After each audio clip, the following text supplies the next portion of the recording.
Vamos a ir a la palabra del Señor, al libro de Gálatas. Vimos el domingo pasado el peligro de cuando se enseña un evangelio diferente. ¿Se acuerdan que hablamos bastante acerca de eso? En Gálatas capítulo 1, el peligro cuando se enseña un evangelio diferente. Vimos que generalmente cuando la falsa doctrina llega, no siempre va a llegar de una manera evidente. Generalmente uno puede notarlo porque hay algunas diferencias. Y ahí hay que poner atención en esas diferencias. No todas las diferencias son malas. Sin embargo, cuando uno contrasta con la palabra del Señor y empieza a darse cuenta que estas diferencias realmente marcan una doctrina distinta, ahí ya estamos en presencia de una falsa doctrina, de una falsa enseñanza. Pablo estaba muy sorprendido realmente de que tan pronto después que él estableció la iglesia de Galacia, las iglesias de Galacia, y habiendo establecido líderes en estas iglesias, se desviaron pronto de la doctrina. Llegaron hasta las iglesias de Galacia falsos maestros, principalmente de Judea, enseñándoles que para ser salvos, además de la fe, debían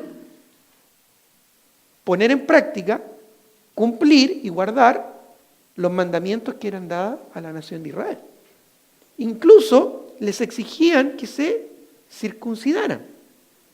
Es decir, añadieron, no es que necesariamente torcieron todo el mensaje del Evangelio, no es que estaban desconociendo a Jesucristo como el Señor y Salvador, pero añadieron otros elementos, ¿no es cierto?, supuestamente necesarios para ser salvo. ¿Ya? Esto es como cuando tú mezclas, ¿verdad?, a la leche, la mezclas con vinagre. ¿Qué pasa? ¿Qué ocurre con la leche? Se corta, ¿verdad? La palabra de Dios es leche espiritual no adulterada y a través de ella podemos crecer, ¿verdad? Ahora, cuando se mezcla la verdad con el error, es el punto más peligroso. Un error uno podría discernirlo fácilmente. Tú podrías escuchar a alguien predicar una doctrina extraña y tú rápidamente podrías decir, no, esta doctrina no, es algo completamente extraño. Si viene alguien a predicarte, ¿verdad?, de que tú puedes llegar a ser un Dios y tener un planeta para ti con varias esposas, como es la doctrina básica de los mormones, por ejemplo, tú inmediatamente puedes decir, no, eso es algo aberrante, eso es algo extraño. ¿Ya? Por más que el ángel Moroni se le haya aparecido a José Smith y le haya revelado, ¿verdad?, algo así, tú dices, no, esto es muy diferente. ¿Ya? Y fácilmente tú puedes rechazarlo.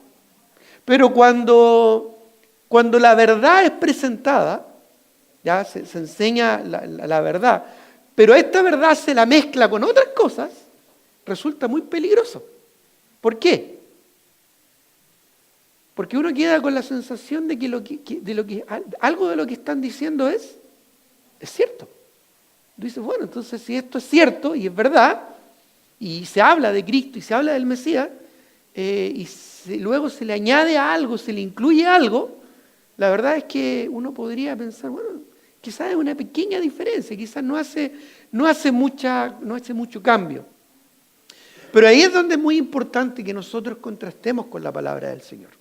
En el caso del Evangelio, que es un caso muy particular, hay un único Evangelio que nos muestra la palabra del Señor. Incluso el apóstol Pablo menciona, y vamos a leer ahora en Gálatas capítulo 1, versículo 6 en adelante, dice, entonces, estoy maravillado de que tan pronto os hayáis alejado del que os llamó por la gracia de Cristo para seguir un evangelio diferente. Ya Pablo establece de que ellos habían sido seducidos para seguir un evangelio diferente. Dice el versículo 7, no que haya otro. ¿Ya? No está estableciendo Pablo que hay varios evangelios. Pero sí, ¿verdad?, establece que hay algunos que están enseñando algo diferente, un evangelio diferente. ¿Ya? ¿Por qué? Porque dice Pablo, no es que haya otro. Luego añade, sino que hay algunos que os perturban y quieren pervertir el evangelio de Cristo. Porque hay un evangelio único. Hay un evangelio verdadero. Hay un evangelio que está basado en la Escritura y que no tiene añadidura, ¿no es cierto?, no tiene adición ni sustracción, sino que es el puro y santo evangelio que nos muestra la palabra del Señor. Básicamente, la sepultura, muerte y resurrección de Cristo conforme a las Escrituras para perdón de pecados y vida eterna. Un único, puro y santo evangelio que puede ser recibido con un corazón arrepentido solamente por medio de la fe. Sin las obras de la ley y sin la obra humana.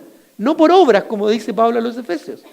No por obras para que nadie se gloríe. Y añade anteriormente, porque por gracia sois salvos por medio de la fe. La fe viene por el oír y el oír por la palabra de Dios. Así es que a través de ella entendemos que solo la fe en Cristo es la que salva. El objeto de la salvación es Cristo. Ni siquiera es la fe en sí misma, sino que es la fe en Cristo, la persona correcta. Y no hay nada más que deba ser añadido. Los Gálatas estaban dejando, ¿verdad? Estaban creyendo a estos falsos maestros de que había que añadir algo más. Algo más.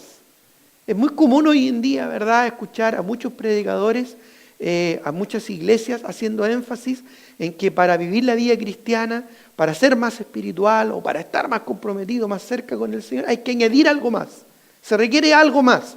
Una unción especial, un toque especial, un encuentro especial. Y usan muchos términos, ¿verdad?, que lo hemos escuchado seguramente, que son bastante interesantes, bastante entretenidos. Como que hasta llama la atención, ¿verdad? Pero cuidado, porque el único evangelio de Jesucristo es lo que nos puede dar salvación. Y una vez que somos salvos y el Espíritu Santo viene a morar en nosotros, viene a morar en forma permanente y completa. La Biblia dice que el Espíritu no es dado por partes, ¿verdad? Por lo tanto, el Espíritu completo viene a morar en nosotros. En otras palabras, no necesitamos más del Espíritu. No necesitamos más unción. No necesitamos un toque más como de algo sobrenatural. Simplemente lo que necesitamos es rendirnos al control completo de aquel que ya está morando en nosotros, que es su Santo Espíritu. Ahora bien, todas estas cosas que menciono, las menciono justamente porque hoy en día también hay mucha falsa doctrina como lo hubo en los tiempos de la iglesia de Galacia. Pablo estaba realmente sorprendido. ¿Cómo tan pronto? Ellos habían sido arrastrados por la falsedad y por el error. No solo José Smith recibió palabras de un ángel, supuesto el ángel Moroni, que le dio alguna revelación nueva para añadir algo más al Evangelio de Jesucristo, sino que también, hace muchos años atrás, otro personaje también recibió en una cueva una revelación por un ángel. En una visión vio un ángel, ¿verdad?, que le empezó a conversar y le empezó a revelar muchas cosas muy interesantes. Este hombre no sabía leer ni escribir, pero sí tenía mucha labia, sí tenía muy buenos dotes de comunicación. Así que empezó a enseñar y empezó a comunicar estas enseñanzas, estas revelaciones que recibía en esta cueva, aislado, ¿verdad?, aún sin saber ni escribir, empezó a revelar muchas de estas cosas. Muchos de sus seguidores empezaron a recopilar, ¿verdad?, estas enseñanzas. Les llamaron suras. Y desde más o menos el año 595, que es cuando este personaje comenzó a recibir estas revelaciones, hasta el 620 y tanto, donde murió Mahoma, luego escribieron ellos el Corán. Y es hoy en día una de las religiones más grandes que hay en el mundo. Ya hoy en día el islamismo ya es una de las religiones más grandes y que más rápido crece en el mundo. Ahora, ¿cómo comenzó todo? Porque un ángel vino y habló con este personaje, ¿verdad?, que no sabía ni leer ni escribir, y que luego sus seguidores tomaron de sus enseñanzas para escribir, ¿no es cierto?, estas suras y escribir finalmente el Corán. Y hoy en día es una religión. Lo mismo que el mormonismo y muchas otras sectas y religiones. Aún dentro de iglesias evangélicas y dentro de iglesias cristianas, muchos están escuchando voces de profecías, de revelaciones, de sueños, de visiones o ángeles que les transmiten verdades muchas veces verídicas, verdaderas, pero algunas veces mezcladas con el error. La mentira no es tan terrible, sino más bien la mentira que se mezcla con el error. La mentira, cuando es mezclada con el error, corrompe la verdad y hace que sea más difícil discernir entre lo bueno y lo malo, entre la verdad y el error. Por eso, hermanos, es que tenemos que tener muy claro algo que es fundamental. Hay un solo evangelio. Hace más de 2000 años el Señor vino a esta tierra y Él estableció un solo evangelio por el cual podemos ser salvos. Y ese evangelio se cimenta en la roca que es Cristo. No hay nada más que debamos añadir o tener para ser salvos. Y aún siendo salvos, solamente necesitamos que Él tome más control de nuestra vida a través de su Espíritu. Esa es la clave de la vida cristiana. No es un encuentro, no es un toque, no es una unción, no es una revelación, no es una experiencia sobrenatural o un éxtasis, ¿verdad?, maravilloso. Es simplemente comprender de que Cristo que mora en nosotros, a través de su Espíritu y por medio de su palabra, debe tener más control en nuestra vida. Vidas consecuentes, obedientes y sujetas a la palabra del Señor es lo que permite vidas cristianas genuinas y verdaderas. Ahora bien, vamos justamente a hablar de este único evangelio de salvación en Cristo. ¿Ya? Comenzamos, ¿verdad?, el domingo pasado hablando del peligro de corromper, de añadir, lo fácil que es muchas veces engañar a la gente a través de un falso evangelio. Pero hoy día vamos a hablar del verdadero, de lo que es correcto, de lo que la Biblia sí nos muestra. En primer lugar, hablando de este único evangelio de salvación en Jesucristo, podemos decir que estas buenas nuevas, porque evangelio, ¿qué significa? Buenas noticias, buenas nuevas. ¿Ya? Literalmente eso es lo que significa la palabra, una buena noticia. ¿Ya? Un evangelio, cuando tú llegues a casa, ¿verdad?, después del trabajo y te dieron un bono extra, ¿verdad?, puedes decirle a tu esposa, te quiero compartir un evangelio o una buena noticia. ¿Ya? Es más o menos lo mismo. Pero en este caso es el evangelio de Jesucristo. Son las buenas noticias de nuestro Señor y Salvador Jesucristo. En primer lugar, son buenas nuevas para todos. Eso es lo primero que tenemos que tener claro. Si nosotros vemos hoy en día a nuestro alrededor, hay mucho énfasis, hay muchas voces, hay muchas personas hablando, muchos predicadores hablando, y muchas veces nos confunden. Muchas veces hay creyentes, ¿verdad?, que buscando algo más, buscan más de información, más conocimiento, que en sí no es malo, pero muchas veces se desenfocan del único y puro y santo evangelio que encontramos en la Escritura.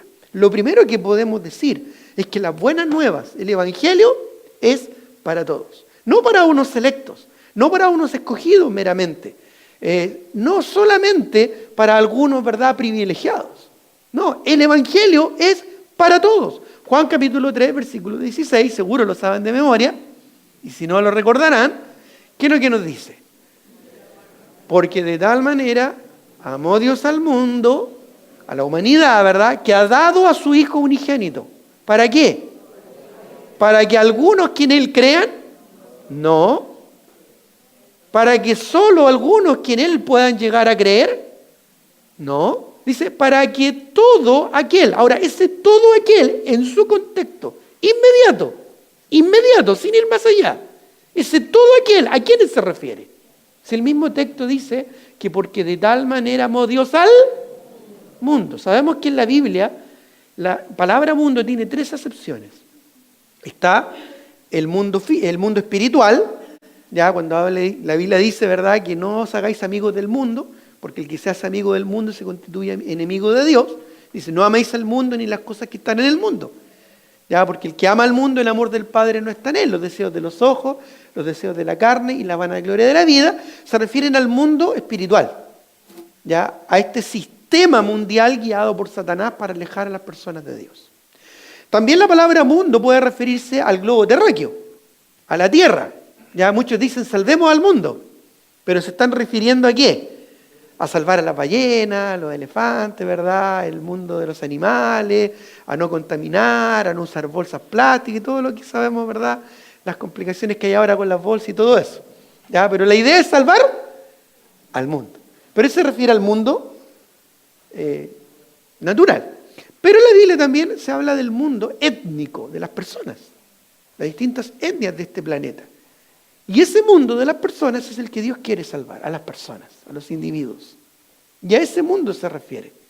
Por lo tanto, cuando dice para que todo aquel que en Él cree, ese todo aquel no es un grupo selecto, sino que es todo aquel que es parte de un mundo. Y en el mundo estamos nosotros. Nosotros literalmente seríamos los habitantes de este mundo. Es más, cuando en Génesis habla del hombre y la mujer, ¿ya? Dice que les puso por nombre a Adán. Interesante, no dice que le puso a Adán por nombre, dice les puso, hablando del hombre y la mujer. Léelo, después te vas a dar cuenta de eso. Les puso por nombre a Adán. Adán viene de Adama, que significa tierra, ¿ya? Y porque de la tierra el hombre fue tomado, ¿no es cierto? Y después a la tierra, al polvo volverá. Pero literalmente, si pudiéramos definirnos bíblicamente en su esencia, ¿quiénes somos? Nosotros seríamos terrícolas. Literal, porque seríamos de la tierra. ¿Ya? Seríamos terrícolas, no seríamos extraterrestres ni nada por el estilo, seríamos terrícolas. ¿Ya? Solo que cuando somos salvados por la gracia de Jesucristo, estamos en el mundo, pero ya no somos de este mundo. ¿Por qué? Nuestra ciudadanía está en los cielos. Entonces seríamos terrícolas y al mismo tiempo seríamos extraterrestres. Qué paradoja, ¿no es cierto? Bueno, no sé por qué llegué ahí, pero el tema es que todos los terrícolas, ¿ya?, que están en este mundo, ya fueron amados por Dios. Y todo aquel, en el contexto, vuelvo a insistir, de aquellos que estamos en este mundo, somos objetos del amor del Señor. Y Él anhela y desea que seamos salvos. Segunda de Pedro capítulo 3, versículo 9, hablando de la venida del Señor, que algunos, dice, tienen por tardanza, dice, el Señor no retarda su promesa, según algunos la tienen por tardanza, sino que es paciente para con nosotros, no queriendo que ninguno perezcan, sino que todos procedan al arrepentimiento. Cuando uno hace exégesis del texto, es decir, toma cada palabra en su contexto, la interpretación normal y natural es interpretar ese todos como todos. Algunos dicen que ese todos es parte de un grupo escogido. Pero si fuera así, entonces todo el contexto tendría que aplicarse a un grupo escogido y por lo tanto, si el Señor viniera, vendría un grupo escogido y si el Señor destruyera la tierra, destruiría una parte nomás de la tierra o algunos nomás. O sea, hay que ser consecuente en una exégesis. Y por lo tanto, cuando uno interpreta la Biblia y dice todos, el mismo contexto te está diciendo que es todos. Muchos usan argumentos para decir, no, es que ese todos se refiere a todos los que fueron escogidos. No, la Biblia dice todos. Y el mismo contexto no da lugar a ningún otro tipo de interpretación. Si es que tú interpretas la Biblia de manera exegética. Ahora, el problema es que muchos no la interpretan así, la interpretan de manera teológica, basada en sus premisas. O la interpretan de manera intelectual o racional, basada en sus razonamientos. Interpretan todo de una manera personal, individual, no escritural. Por eso es que nosotros comparamos escritura contra escritura. Y acomodamos lo espiritual a lo espiritual, no a lo intelectual, no a lo teológico, no a lo humano, no a lo personal o al entendimiento de cada cual, sino a la misma escritura. Como la Biblia usa la palabra todos. Y el mismo contexto lo va a indicar. Y si en algún momento está hablando de todos los que están en un lugar determinado, la misma Biblia lo va a explicar, la misma Biblia lo va a decir. Pero aquí nosotros en el contexto claramente estamos viendo de que todos es todos. Y es por eso que tenemos que entender que el deseo de Dios es que todos obtengan la salvación. Por eso digo, las buenas nuevas son para todos. Es más, el llamado e invitación de Dios es abierto, no es cerrado. Apocalipsis 22, 17, busquémoslo. Apocalipsis 22, 17. Dice,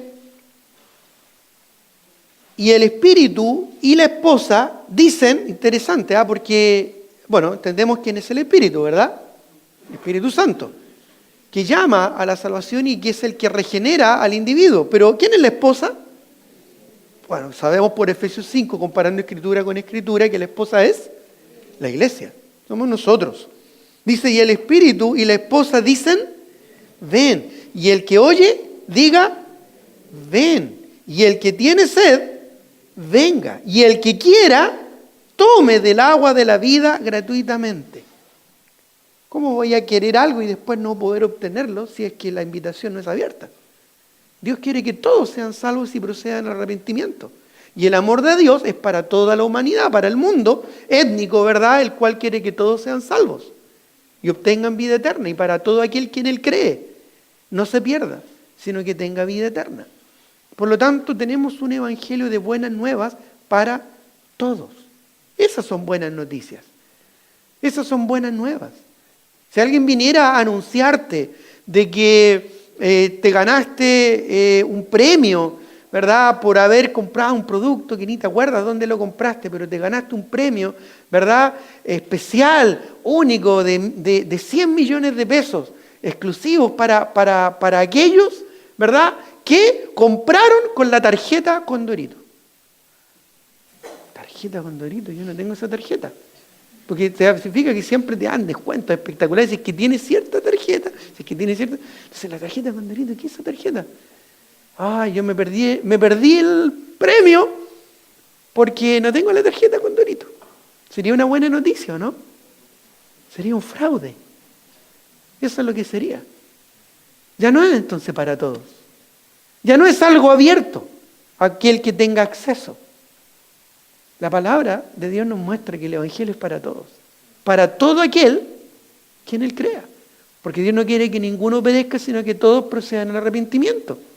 Y porque el llamado de Dios es para todo aquel que quiere y que está realmente dispuesto, con un corazón arrepentido, por supuesto, de poner su fe en Jesucristo y obtener en Él, y solo en Él, la salvación.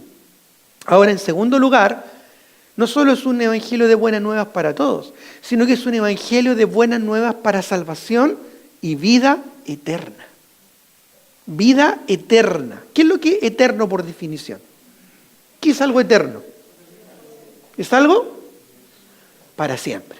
¿No es cierto? Antiguamente uno decía, usaba el término, ya no, esta máquina lavadora o esta cocina es eterna. ¿Ya? ¿A qué se refería uno? Hoy en día hacen todas las cosas desechables, ¿no es cierto? ¿Ya? Era una cocina eterna. Y aquí uno decía, ¿qué quería decir con eso? No, que duraba y duraba y fue hecha para durar. ¿Ya? Hoy en día las cosas son hechas. ¿Cómo sería un eslogan publicitario hoy en día? Hechas para ser desechadas. Ya hay un tiempo límite, lo calculan para que más o menos a cierta ya tengas que cambiarlo. O sea, es parte de la mercadotecnia, ¿verdad? Pero tenemos, hermanos, una buena nueva para salvación y vida eterna. En esto podemos decir que, en primer lugar, no se pierde. O sea, definitivamente la salvación no se pierde. Hoy en día muchos debaten este tema, que si la salvación se pierde, no se pierde, si se gana, no se gana, se mantiene, no se mantiene. Pero si la Biblia es tan clara, si uno nuevamente lee la Biblia exegéticamente, en forma constante y perseverante, claramente llega a la conclusión inevitable que la Biblia enseña que la salvación no se pierde. El problema es que muchos de los que enseñan que la salvación se pierde dejan de lado la Escritura o no son constantes en leerla. Por eso dice Pedro que los inconstantes tuercen las Escrituras para su propia perdición. Bueno, si uno lee constantemente la Escritura y la compara Escritura con Escritura y acomoda lo espiritual a lo espiritual y en su exégesis lee el contexto, entendiendo cada palabra como la misma Biblia usa esa palabra, básicamente no hay ninguna duda de que la Biblia enseña de que la salvación no se pierde. No es un asunto que deba ser debatido. No es un asunto de debate. Teólogos pueden sacarse los pelos si quieren debatiendo si se pierde o no se pierde, se mantiene o no se mantiene. Que ellos hagan lo que quieran. Pero nosotros no nos afiliamos ni somos de ninguna línea teológica. Si pudiéramos definirnos, ¿no es cierto?, en términos teológicos, seríamos biblicistas. No seríamos ni arminianistas, ni calvinistas, ni tampoco solanistas. No, biblicistas. ¿Qué dice la Biblia? ¿Qué dice la palabra del Señor? ¿Qué dice la Escritura? Y si uno lee la Escritura, pero la lee, la estudia sistemática, ordenadamente, regularmente, no va a llegar a ninguna otra conclusión que la Biblia claramente muestra un patrón que es una salvación y una vida eterna. Él lo dice, o sea, la misma palabra en sí lo está describiendo. no se pierde, no se gana, no se tiene que mantener. ¿Por qué? Porque básicamente es un regalo. Incluso hasta el dicho decimos, ¿verdad? Lo que se da no se quita. Así dicen los niños, ¿verdad? Lo que se da no se quita. Romanos 6:23, ¿qué nos dice? Porque la paga del pecado es muerte, más la dádiva.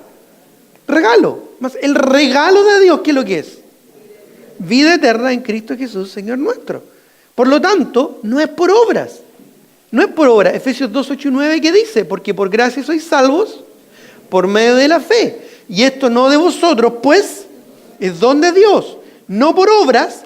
¿Para qué? Para que nadie se gloríe. Y Romanos capítulo 3, versículo 20, que habla claramente al respecto, en Romanos 3, 20, dice: ya que por las obras de la ley ningún ser humano será justificado delante de él, porque por medio de la ley es el conocimiento del pecado.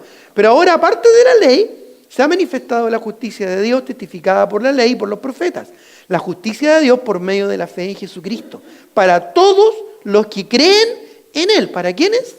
Para todos los que creen en Él. Y como si, no sé, fuera difícil de entender, esto dice, porque no hay diferencia. Cuando hace esa frase, aquí no lo menciona, pero en muchas partes de Romanos sí lo menciona, cuando dice después, no hay diferencia entre judío, griego, gentil.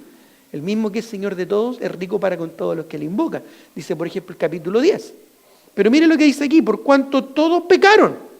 Y si todos pecaron, y todos asumen que todos somos pecadores, entonces el todo, ¿cómo se aplica? A todos. O sea, el mismo exégesis te lo señala, o sea, no hay otra manera de interpretarlo. Por cuanto todos pecaron y están destituidos de la gloria de Dios, siendo justificados, ¿qué dice? Gratuitamente. ¿Por qué? Por su gracia. ¿Mediante qué? La redención que es en Cristo Jesús, dice la palabra del Señor aquí. A quien Dios puso como propiciación por medio de la fe en su sangre para manifestar su justicia a causa de haber pasado por alto en su paciencia los pecados pasados, con la mira de manifestar en este tiempo su justicia a fin de que Él sea el justo y el que justifica al que es de la fe de Jesús. ¿Dónde pues está la jactancia? ¿Sabe qué es la jactancia? Es lo que dice, ¿no es cierto?, en Efesios 2:9. No por obras para que nadie se gloríe. Es decir, yo mantuve, perseveré, logré mi salvación. No. Dice, ¿dónde pues está la jactancia? Queda excluida. ¿Por cuál ley? ¿Por la de las obras? No, sino por la de la ley de la fe. Queda excluida la jactancia. ¿Quién va a decir, yo obtuve salvación? Yo logré mantener mi salvación. Yo perseveré para ser salvo. Nadie lo puede hacer, sino por la ley de la fe, dice. Y ya así como para dejarlo como más que claro, concluimos pues, o sea, Pablo lo está haciendo súper simple, que el hombre es justificado por fe sin las obras de la ley. Es decir, hermano, la Biblia no puede ser más clara. ¿Por qué el hombre entonces tergiversa la Escritura? ¿Por qué los teólogos luchan y debaten y hablan y esto? Porque le gusta en realidad debatir y hablar cosas más allá de la Biblia. Si en la Biblia se zanja todo asunto de fe y de práctica. La salvación es para siempre, es segura. Y sobre todo, y anota esto, subráyalo, es suficiente. Suficiente. No se puede perder. No se puede perder. Cuando Cristo dijo, consumado es, está diciendo, está todo concluido, está todo pagado, no hay nada que añadir.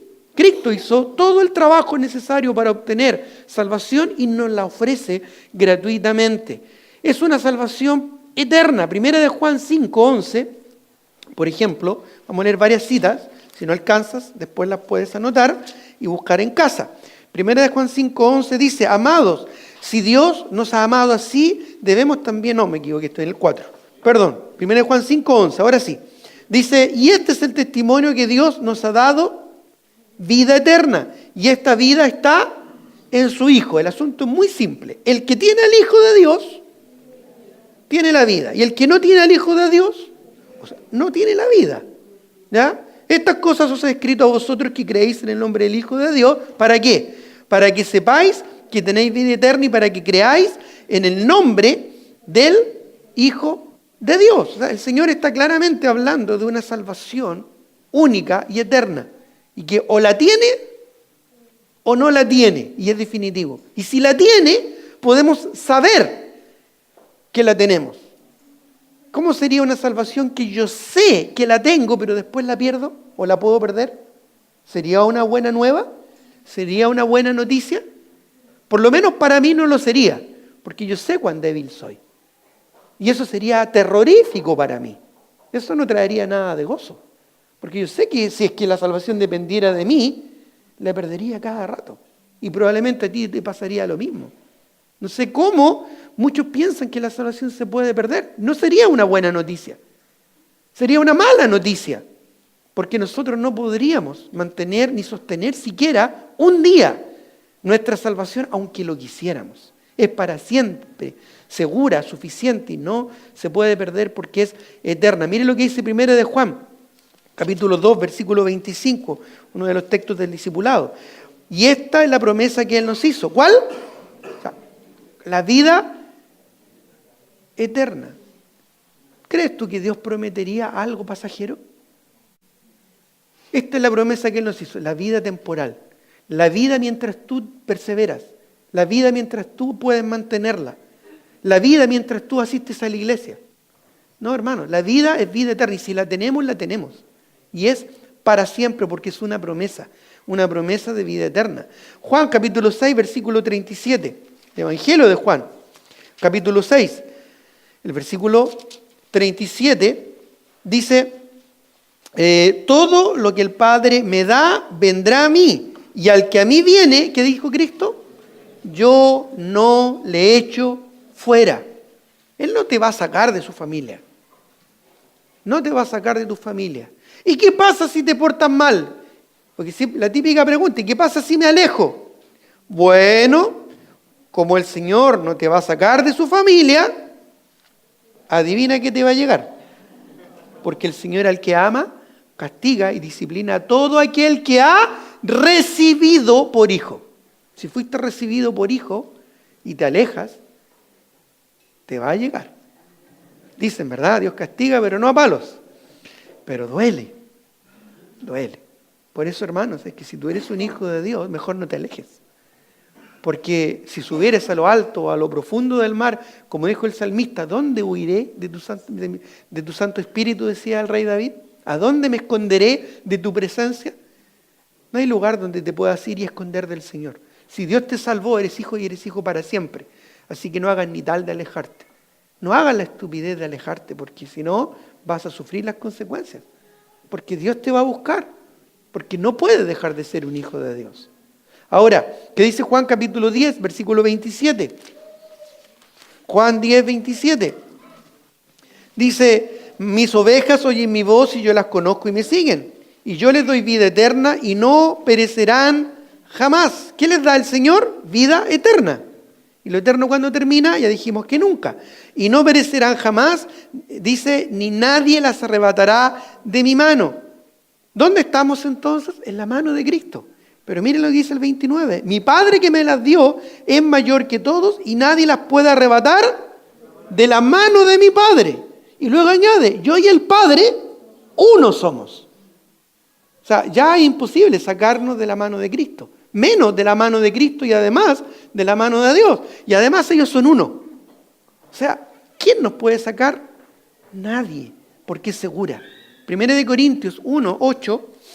1 de Corintios capítulo 1, versículo 8 nos dice, el cual también os confirmará hasta el fin, para que seáis irreprensibles en el día de nuestro Señor Jesucristo. Fiel es Dios, por el cual fuisteis llamados a la comunión con su Hijo Jesucristo, nuestro Señor. El Señor es el que nos llamó. Y Romanos 8, 28 en adelante, un pasaje muy conocido, Romanos 8, 28 claramente lo dice. Y sabemos que a los que aman a Dios, todas las cosas les ayudan a bien, esto es lo que conforme a su propósito son llamados. Porque a los que antes conoció, también los predestinó para que fuesen hechos conforme a la imagen de su Hijo, A propósito, la predestinación en la Biblia no tiene que ver con salvación. Aquí está hablando de que la predestinación tiene que ver con ser conformado a la imagen de Cristo. Es decir, solamente los hijos del Señor son destinados anticipadamente a ser conformados a la imagen de Cristo. Por eso es que Pablo decía en Filipenses 1:6, estoy persuadido de esto, que el que comenzó en vosotros la buena obra, la perfeccionará hasta el día de Jesucristo. Es lo que está diciendo. Dice, para que fuesen conformes a la imagen de su Hijo, para que Él sea el primogénito entre muchos hermanos. A los que predestinó, a estos también llamó, y a los que llamó, a estos también justificó, y a los que justificó, a estos también glorificó. ¿Qué pues diremos a esto? Si Dios es por nosotros, ¿quién contra nosotros? El que no escatimó ni a su propio Hijo, sino que lo entregó por todos nosotros, ¿cómo no nos dará también con Él? Dice, todas las cosas. Ahora retrocedamos ahí en el capítulo 8 de Romanos, ya retrocedamos un poquito, de Romanos capítulo 8, ya. Adelantemos un poquito, me equivoqué. Adelantemos un poquito, ya, al versículo 34. ¿Quién es el que condena? Cristo es el que murió, más aún el que también resucitó, el que además está a la diestra de Dios, el que también intercede por nosotros. Mire lo que dice. ¿Quién nos separará del amor de Cristo?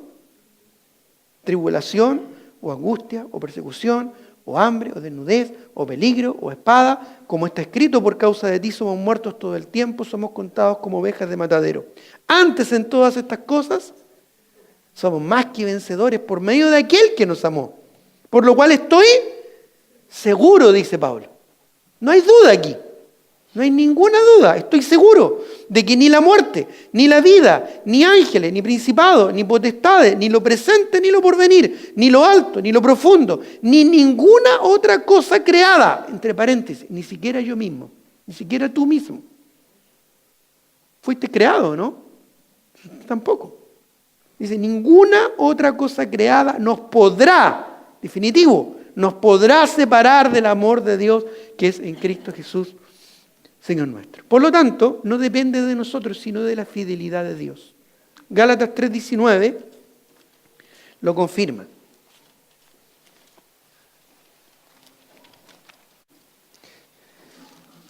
Gálatas 3:19 dice, entonces, ¿para qué sirve la ley?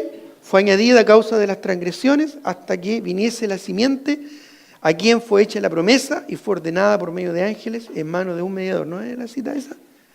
Es el 10, Gálatas 3:10. Dice, me equivoqué, estaba leyendo el 19. Dice, porque todos los que dependen de las obras de la ley están bajo maldición. Pues escrito está, maldito todo aquel que no permaneciera en todas las cosas escritas en el libro de la ley para hacerlas. Es decir, no podemos depender de nuestras obras. No podemos depender de nuestras obras, sino solo de la fidelidad de Dios. Dice el versículo, busquemos Gálatas 2, 19 en adelante. Dice Gálatas 2, 19. Porque yo por la ley soy muerto para la ley a fin de vivir para Dios. Con Cristo estoy juntamente crucificado y ya no vivo yo, mas vive Cristo en mí. Y lo que ahora vivo en la carne, lo vivo en la fe del Hijo de Dios, el cual me amó y se entregó a sí mismo por mí. No desecho la gracia de Dios, pues si por la ley fuese la justicia, entonces, ¿qué dice? Por demás murió Cristo. La Biblia está llena, hermanos, de pasajes que nos afirman acerca de la salvación eterna. Según de Timoteo 1:12, lo voy a leer, dice, por lo cual asimismo padezco esto, pero no me avergüenzo, porque yo sé a quién he creído y estoy seguro. Nuevamente Pablo estaba seguro que es poderoso para guardar mi depósito, se refiere a la salvación, para aquel día. Tito 1:2 dice, en la esperanza de la vida eterna, la cual Dios, que no miente, prometió desde antes del principio de los siglos. ¿Qué dice? La esperanza de la vida eterna. Si es una vida que puedo perder, ya no es esperanza. Ya no espero algo seguro. Pero la Biblia habla de la esperanza de la vida eterna. Esta vida se sustenta en la esencia inalterable e inmutable de Dios. ¿Sabes qué? Su amor. Dios es amor. Dios es amor. Y por eso que leímos delante Romanos 8, ¿se acuerda? 35 en adelante. ¿Quién pues nos separará del amor de Dios? Hambre, angustia, escasez, desnudez, espada.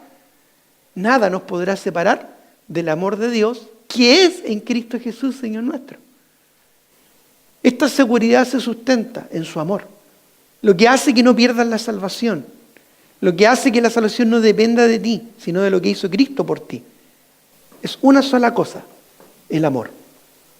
Y si la salvación se pierde, entonces el amor no es permanente. Y si el amor no es permanente, entonces Dios no es Dios. Porque la Biblia dice claramente que Dios es amor. 1 Juan 4:8. Dios es amor. Por lo tanto, si Dios es eterno, la salvación entonces tiene que serlo. Porque Él la ofrece como expresión de sí mismo, como expresión de su amor. Por lo tanto, la salvación no está basada en la religión pasajera, sino en una relación permanente con el Señor. 1 Juan 1:12 y 13 dice: mas a todos los que le recibieron, a los que creen en su nombre, les dio potestad de ser hechos hijos de Dios, ser hechos hijos de Dios, dice el 13, los cuales no son engendrados de sangre, ni de voluntad de carne, ni de voluntad de varón, sino de Dios. Son engendrados, renacidos de Dios, no de sangre, no es por herencia o traspaso generacional. Cuando escucha a alguien decir, no, yo soy un cristiano de cuna, ¿qué significa eso? No, yo de chiquitito soy cristiano. ¿Qué me dice eso? No, yo siempre he sido cristiano de toda la vida. ¿Qué significa eso? Lo más probable es que esa persona no sea cristiana. Porque uno no nace como cristiano. Uno se hace cristiano. Y no es por herencia. No es por ser parte de una familia o por ser criado en un hogar cristiano. Uno tiene que recibir a Cristo. Más a todos los que la recibieron.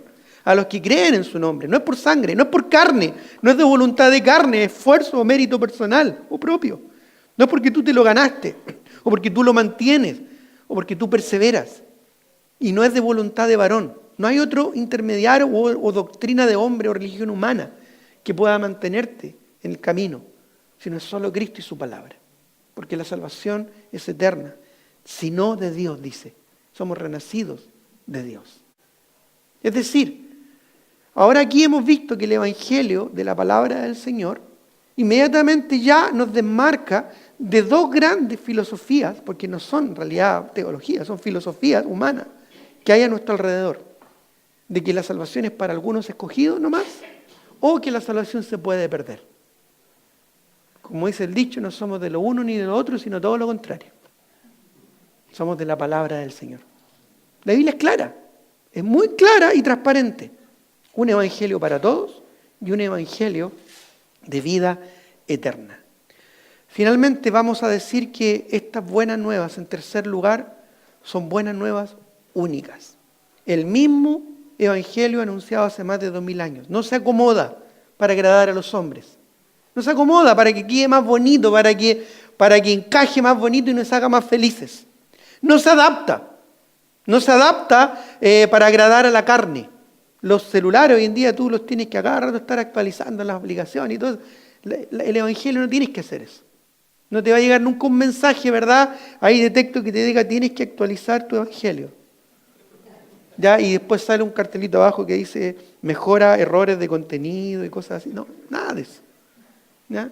Hace más de 2000 años el mismo evangelio que se predica no se acomoda y no se adapta para que sea agradable a la carne, para que te guste, para que no duela tanto hablar del pecado, para que motivar a las personas a su autorrealización, ¿verdad? O a su autoestima. No, el evangelio no se adapta, no cambia. Ahí ha estado y siempre va a estar. Tú vas a vivir, vas a morir si el Señor no viene antes y el evangelio va a continuar. ¿Por qué? Porque la palabra de Dios vive y permanece para siempre. Así que no se acomoda, no se moderniza para agradar a las multitudes. Que más gente llegue, ¿verdad?, a escuchar del evangelio. La verdad es que el evangelio es algo que para el inconverso le produce, dice, esto es una locura. La locura del evangelio. No se moderniza, no se contextualiza. El Evangelio es el Evangelio, la muerte, sepultura y resurrección para perdón de pecados, porque el pecado te condena al infierno. Y solo la sangre de Cristo te puede redimir de esa condenación. Te puede comprar, su sangre es suficiente, única y permanente, para darte segura y suficiente salvación por la eternidad. No se moderniza, no se mejora para agradarme a mí. A ver, mejorémosla un poquito, acomodémosla un poquito para que suene mejor, para que suene más bonito. No, no se mejora. No se actualiza para agradar a otros, para que a otros les acomode y les guste. Es el mismo Evangelio. Es más, no se agota. No se agota. Miren lo que dice Romanos 10:12.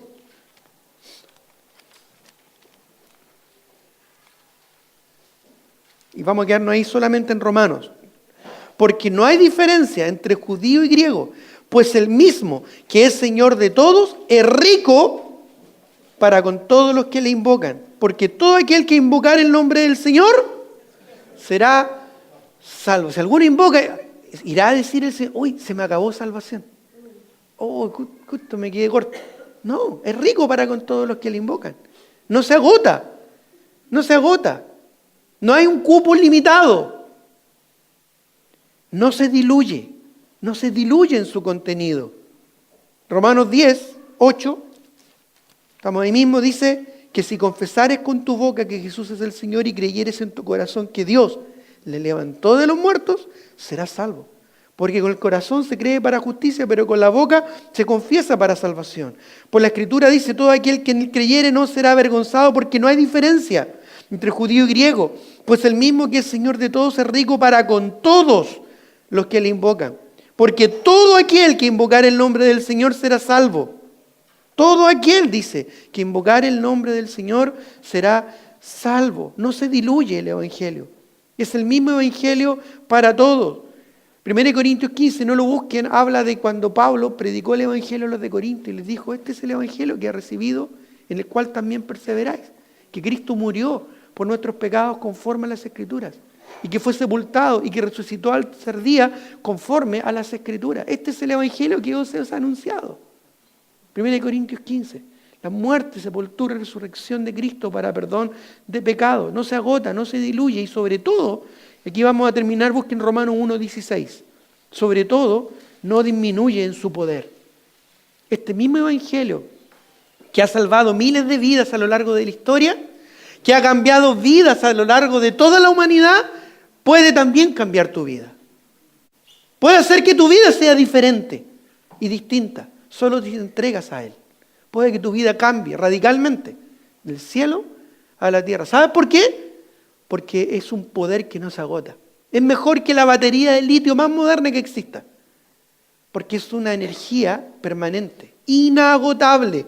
Romanos 1:16 dice, porque no me avergüenzo del Evangelio, porque es poder de Dios para salvación a todo aquel que cree, al judío primeramente y también al griego, porque en el Evangelio la justicia de Dios se revela por fe y para fe, como está escrito, más el justo por la fe. ¿Qué es el Evangelio? Poder de Dios. Él puede transformar tu vida si no lo ha hecho. Si tú no has recibido este Evangelio, estás condenado, estás perdido. Creas o no, te guste o no. En el día de tu muerte dará lo mismo, si creas o no. Cuando enfrenten la eternidad, lo único que será importante es si es que pusiste tu fe en el Evangelio de salvación en Jesucristo. Todo lo demás pasará al olvido si es que pasa en la eternidad sin Cristo. 3 cosas son eternas, que fueron creadas: las almas de los hombres, la palabra de Dios y el destino final, en el cielo o en el infierno. Solo el Evangelio te puede dar la certeza y la seguridad absoluta de que cuando mueras vas a la presencia del Señor. Si no tienes esa seguridad, hoy puedes obtenerla, poniendo tu fe en Cristo como tu único Señor y suficiente Salvador. Evangelio que no se pierde, Evangelio que es para todos y Evangelio que tiene poder de Dios para salvación. Tengamos un momento de oración. Señor, te doy gracias por tu palabra. Te agradezco porque a través de ella entendemos algo maravilloso. Y es de que el Evangelio es eterno. Muchos se pueden burlar, no entender o no creer. Pero finalmente tenemos la seguridad y la certeza de que tu palabra no cambia. Todo este mundo va a morir. El cielo y la tierra pasará, dice la Escritura, pero tu palabra no pasará. Y tu palabra, que es eterna, claramente nos muestra un evangelio eterno.